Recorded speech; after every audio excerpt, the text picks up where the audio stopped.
সম্মানিত সুপ্রিয় দর্শক শ্রোতা, দেশ এবং প্রবাস থেকে আপনারা যারা সংযুক্ত আছেন, আমাদের ভিডিও দেখতেছেন এবং শুনতেছেন, সবাইকে আন্তরিক প্রীতি ও শুভেচ্ছা জানিয়ে শুরু করছি আজকের প্রতিবেদনে অংশ নেয়া এই সুন্দর আপুটির জীবনের গল্পকথাগুলো আজকে তুলে ধরবো। কেন এসেছে প্রতিবেদনে বিস্তারিত আলোচনা থাকছে।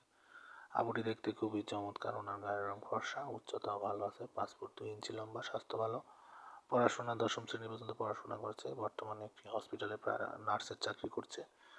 পরিবারে ওনার মা আছে, বাবা আছে, ওনার একটা ছোট ভাই আছে।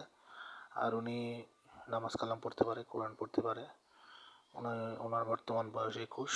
আসলে সংসারের ওইভাবে ইনকাম সোর্স ভালো নয় বিধায় উনি কর্মজীবনে ব্যস্ত হয়ে পড়েছে। ওনার বাবা ছোট্ট ক্ষুদ্র একটা ব্যবসা করে, সেটা দিয়ে কোনো মতে ওনাদের সংসার চলে না, তাই উনি পরিবারকে সাপোর্ট দেওয়ার জন্য মূলত চাকরি করে।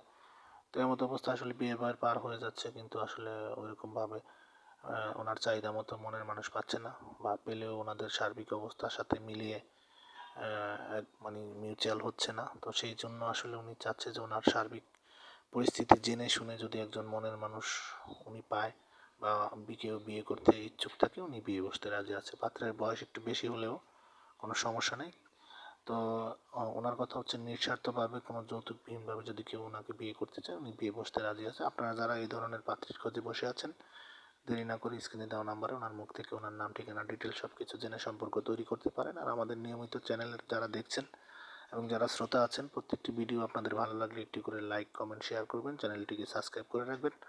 সব সময় পাশে ছিলেন, পাশে থাকবেন, এবং সামনের দিনগুলোতে যেন আমরা আরও ভালো ভালো ভিডিও আপনাদের উপহার দিতে পারি, সেজন্য আমাদেরকে সাপোর্ট করবেন সেই প্রত্যাশা আজকের মতো এখানে বিদায় নিচ্ছি। সবাই ভালো থাকুন, সুস্থ থাকুন, স্বপ্নভূমি চ্যানেলের সাথে থাকুন। আসসালামু আলাইকুম।